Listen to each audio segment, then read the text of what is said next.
Hello, my lovely viewers. Welcome back to another episode of The Joseph Gene.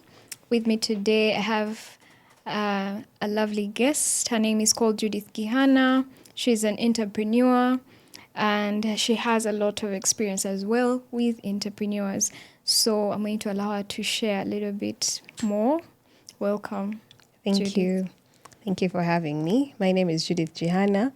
I am an entrepreneur, yes, and I also work with Uganda Industrial Research Institute as a supervisor, special projects office. That office works with different entrepreneurs, so that's the experience. All right. Thank you for making the time to come through. Thank you for having me. Let's start with this. You already have a full-time job, which very many people are desiring to have. And with the comfort of a full-time job, why go into entrepreneurship? Well, I would say entrepreneurship has always been a passion of mine. I have always wanted to start a business that I wanted to do. And that's partly why I entered into the entrepreneurship space. But also, we need more money. So I wanted to make more money on the side. So I decided to enter that space. Okay. Did you feel like there was a gap that the products that you're making was covering compared to maybe what was already on the market? Is there something behind that? Yes, I believe, maybe to just introduce what we make first. We manufacture shower gels, hand wash, body butters, and multipurpose liquid detergent. We also add accessories like a toilet bag, or we call it a travel bag. And we also add a gift pack that combines all the products to gift someone. One of the reasons why we felt like we're bringing something different to the market is we believed that everyone should be able to afford good quality shower gels. I don't want to mention brands, but most of the popular brands of shower gels on the market are imported. And for most people, from our surveys, they will buy it on a happy day, on a good payday, or get it through a gift. But we started this brand believing that each of these products is essential. And actually our brand name is Essen, which is short for essential. We believe that every person should be able to afford this product. So one of the things we're bringing is affordability and good quality, all in one. Wow, that's lovely. So how have you been able to balance a side business with work? To be honest, that's very hard. It can never be 50-50. One side will always suffer because one side always demands more than the other. Yeah. It's not easy. Even now, it's not easy for us. But one of the things we've tried to do is in this business, we are a partnership. We are 4 partners, but 2 active partners. So me and Brenda, my partner, divided the roles.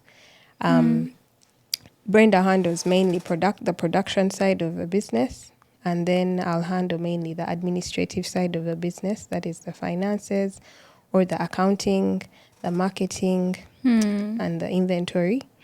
And that way, we feel like we are able to try and balance and give the business enough. Yeah. Okay. So what would you say has kept you motivated? You said it's the business has been going on for how long? 4 years. We're making 4 years next month. Okay. Yes. Congratulations. Thank you. So what would you say has kept you moving these years? Because I know there are always challenges, but what would you say has kept you moving? I'm going to say a cliche: commitment. Commitment, passion. Also, our vision for this business is not to just stop at being a small business. We want to become a household brand, household name, like how you see the Doves of this world, how you see Movit, how you see we want to become a household name. Oh. Yes. So we are not looking at the near, we are looking at growing into a big brand. We're going slowly but steady. Yeah. Yeah. Yeah. I think that's important. So what are some of the challenges you have overcome over the years? And yeah, because I know if you share them to help someone out there who might be struggling with the same or might have maybe different challenges, but be happy to hear that someone overcame some of the challenges. Yeah. Well, business challenges are always happening. Like every day a new challenge comes up, then how you solve it, I think, is what matters. Yeah. And among the challenges we've experienced, capital, because starting the business, we just used a bit of our savings, put them together, and then started. But I would say we have still not had enough to put into the business. But because of the passion we have, we decided, okay, let's put back whatever we make before we start distributing or sharing profits. We put it back so that the business can grow until a certain target we've set. And then there we can look into options of sharing and yes. But other than that, another challenge I would say we have had is the busyness. Balancing, that's already a challenge. Balancing your main job with this job as well is not easy. So me and my business partner had to accept that we need to extend and employ help. Yeah. So we got someone to help out with production. We got someone to help out with marketing. And yes, it's I think it's a step into growth, but also it helped us solve that challenge of failing to give the business enough time. Yes. Okay. So what are your key values as a business? What would you say are those things that are the foundation of your business, the core? I would say integrity. Our brand is focused on being integral to our customers. If we are giving quality, it's going to be quality even for someone buying one item or someone buying 100 items. We also wanted to maintain that luxurious feeling for everyone. So how we deliver our product to someone, how we speak with one customer is the same way we're going to speak with many customers. So we maintain that balance, that integrity. Yes. And also we believe in giving back. Yeah. For example, next month, as we're celebrating our fourth year anniversary, we want to give back to community because we believe community is why we are still here. Yes, and maybe what I would say to other businesses out there is you shouldn't feel bad or feel like it's too much for your business to give back, even to a customer who has been consistently supporting you. They don't have a reason to. They can go to another brand and support them, but they're stuck with you. So that value for us, I believe, it's a core value for us. We give back. We believe in giving back. Yes. Yeah. You've mentioned that and you reminded me of a scenario where I encountered a business during one of those exhibitions. But when it came to, you know how they have like samples they give out? It seemed like this person really did not want to let go of the samples. Yet they were designed for the clients. And for me, as someone who is a potential client witnessing that, I felt that how does this person expect people to actually believe in them and buy their product when they don't even want the samples that are supposed to be tested to be given? Like they were being so mean with the samples. And yet I know for every batch of products that are produced, there's always a part that's set aside for samples, right? So Yeah, I feel like that's a very important point. There are a couple of people I have met out there that are very stingy when it comes to giving back to clients. Not that they should give away all their products, but I mean, if you've come for an exhibition, really, you should have something prepared to at least, especially if it's a brand that's new, that people are not familiar with, and on top of that, that might be even a bit more costly than the normal products on the market. Yes, I feel that's also very important. I wouldn't say those businesses are being stingy, because I believe the essence of samples is to market your business, but this is also something you plan for. It's a cost you plan to incur for the business. So sometimes I don't blame businesses that are not willing or that are not ready to give samples. Usually, because like at exhibitions, the expectation is you're meeting new clients, you're meeting potential new clients, and so you want people to test what you're trying to sell them, especially if your business is new. So you plan for it before you come for the exhibition. So you might find that business had not planned to give out samples that day, when the products they brought were meant to be sold. But yes, you're right. As businesses, we should always at least be willing to incur a cost of sharing or giving back. Yeah. We may not only even give out our products. It can be, like, for example, what we're doing next month. We are going to visit a children's unit in Mulago called Mwanamjimu. Those are babies. They don't really use our products. But we want to give back to them, get a few items and give back. Yeah. The Bible says, God blesses a cheerful giver. Have I quoted it right? Yes. Yes. So we want God to bless our business. That's why we give back. Yes. Also, we are grateful for how far we've come, because it's not easy to stay afloat for this long. And I also maybe didn't mention my business partner, Brenda, had been running this business for far longer than when I joined. I only joined her in 2021, 22. And at the time, I was in need of a business to do. I had been observing her products. She was doing other products, and among these, and honestly, they looked good. I tested the texture because I have a special passion for shower gels. I was like, this is someone I can work with. So I pitched myself, and she gave me a chance to join her business. We rebranded to Essen. The rest is history.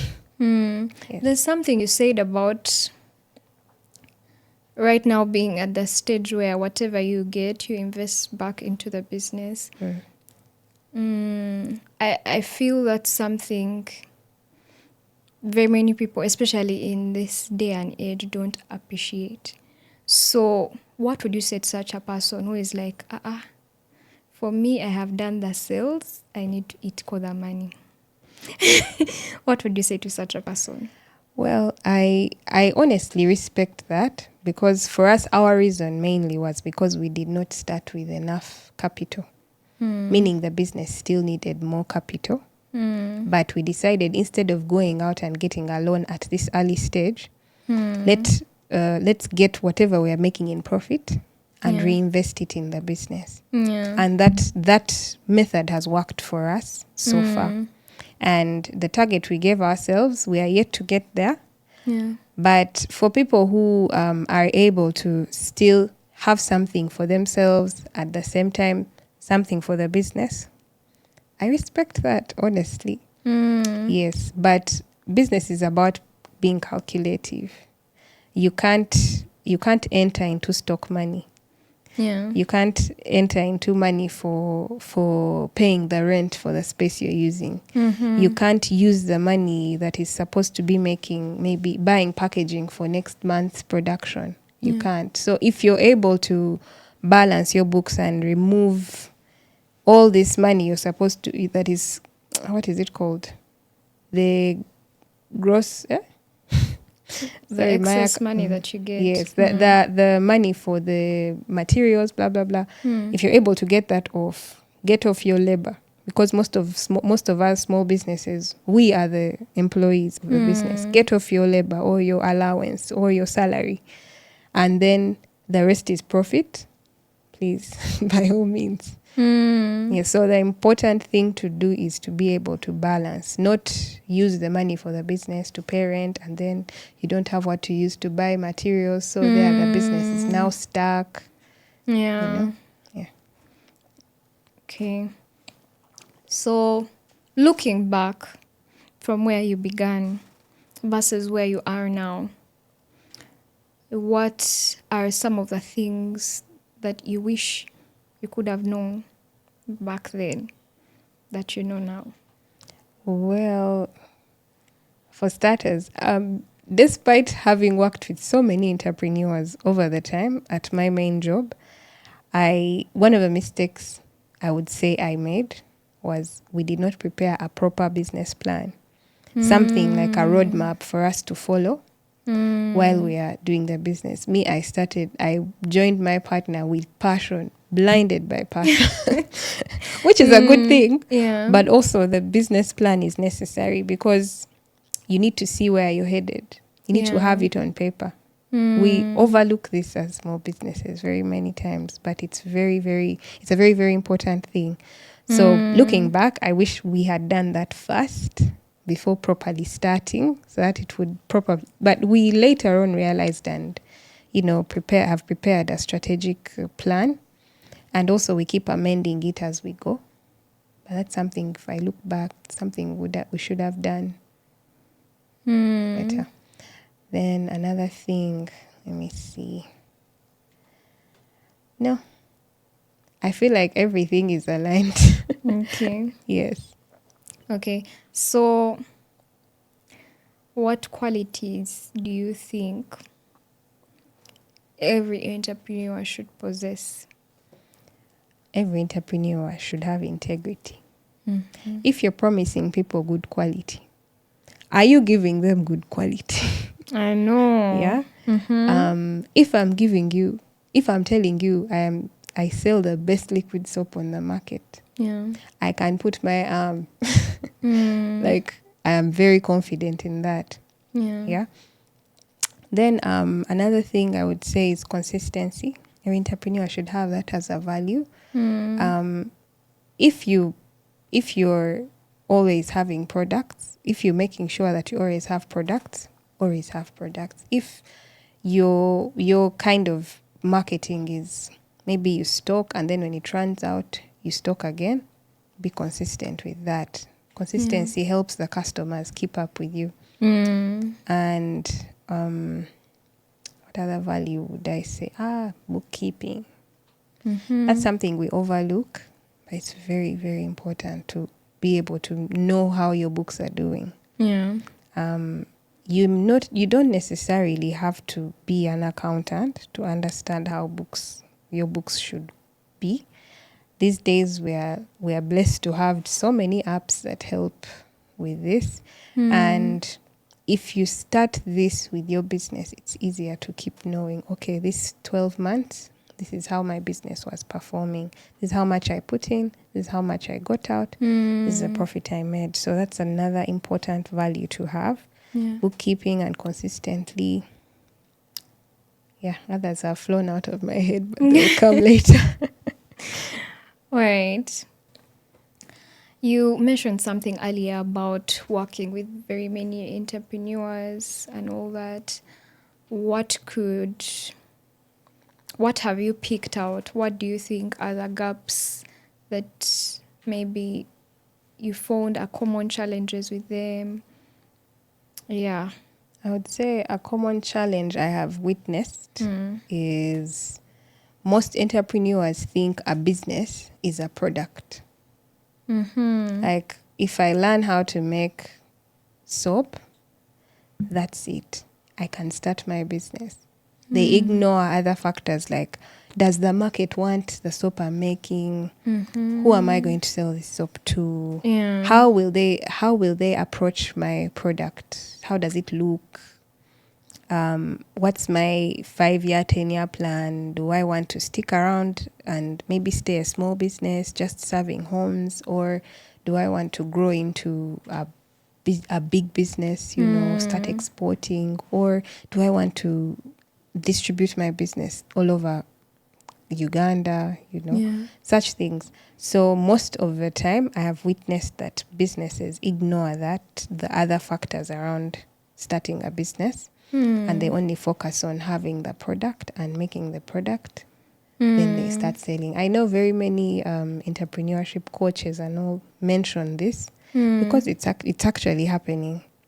Yeah. We create solutions, then start looking for the problems. Like, that's not how we should be starting business. We should be starting businesses to solve problems. Yes, so that when you start, you know where to take your product, you know what market to go to, and stuff like that. So that's something I've observed.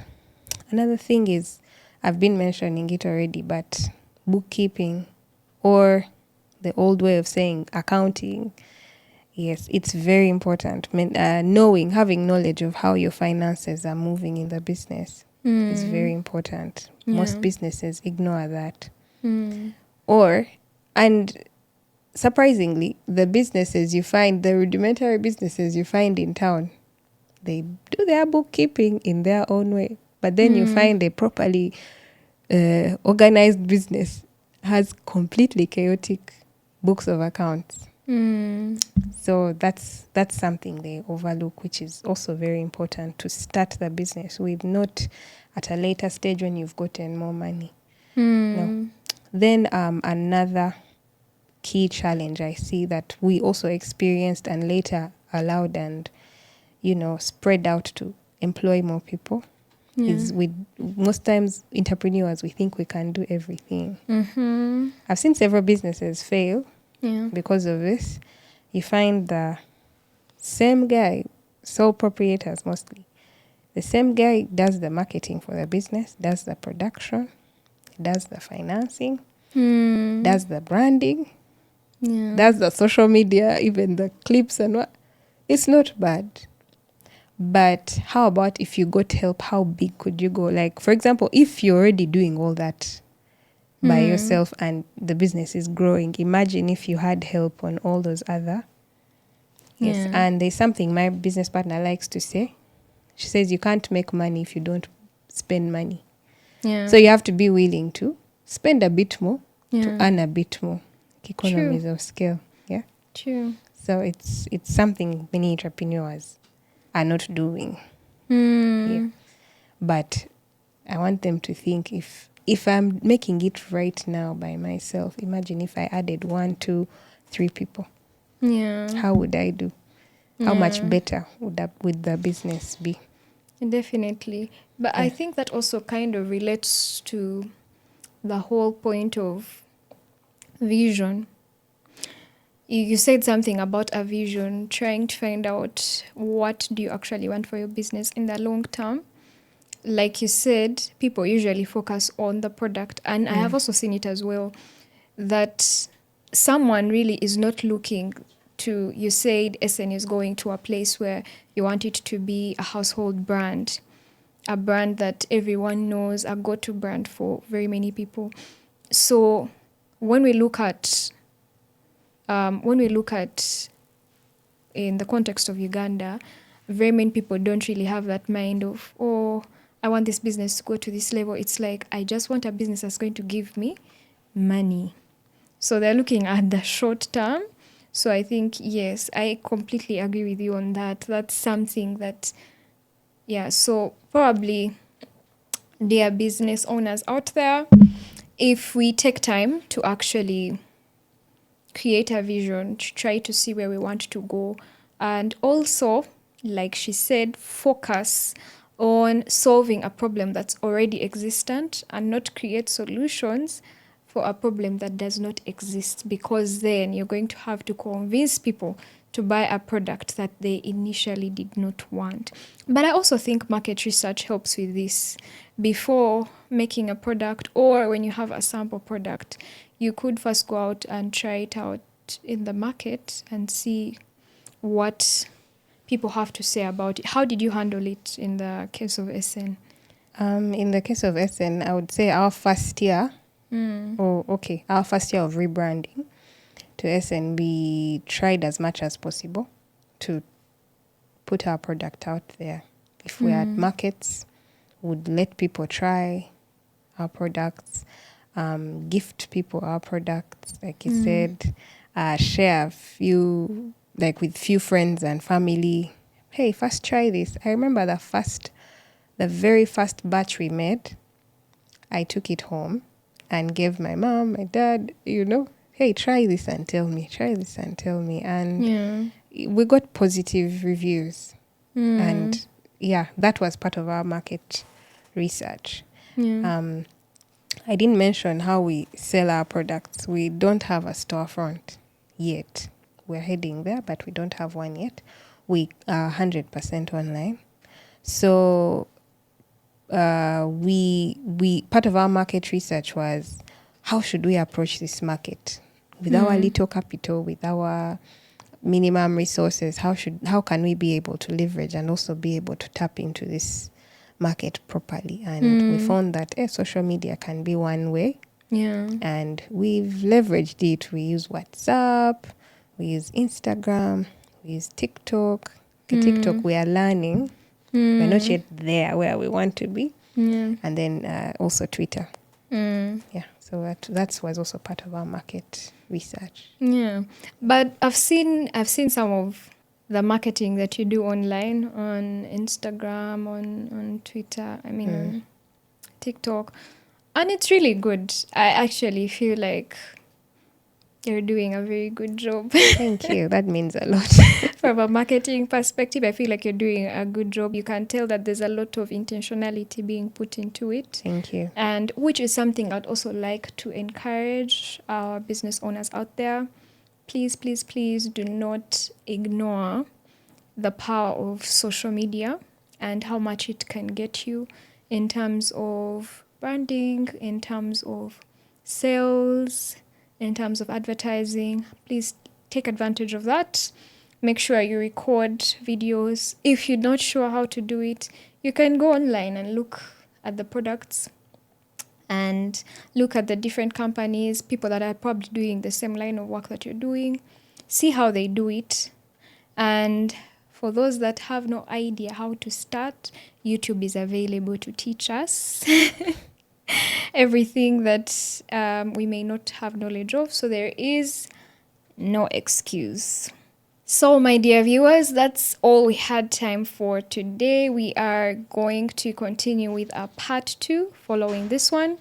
Please be on the watch for it. And if you have enjoyed this video, please like, please subscribe for more of these. Thank you so much for your time. Bye-bye.